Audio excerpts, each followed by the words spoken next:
So if I could describe my experience on the AT with one word, I'd say perseverance. Because there's times where it gets difficult and it's rainy and it's cold and you feel tired, but you just got to keep on marching through.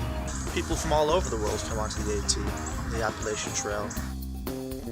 I just remember being in a pretty difficult place emotionally, and but I did think to myself, this could be way worse. And so, not too long after, I run into a friend of ours on the trail. His name's Atdts, and he was just definitely looking a lot worse than I felt. And I offered him some water, and that's exactly what he needed in that moment. And I was the only one around, you know.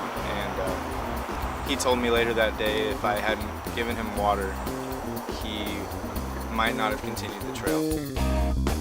I was walking along. I'd actually floated to the back of the pack, and there was a girl that was just going really slow, and I stopped and said hi.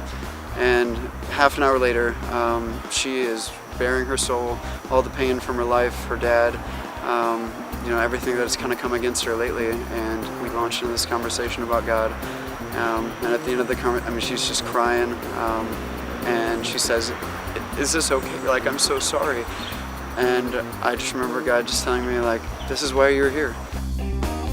The first pair were a pair of Nike tennis shoes, and the first week end of the trail I started getting a huge nasty blister, and prayed to God and asked for a solution, and I walked into a place called Woody Gap, and there sitting in the parking lot was the same size tennis shoe, and it was the same color, same brand, and I was like, thanks God.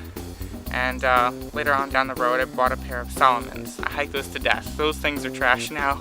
And when those things were finally breaking down, I prayed for a pair of boots. And we were walking into a campground, and there, sitting on the ground, were a pair of boots. God gave me a brand new pair of boots. God can use you so specifically to reach one person.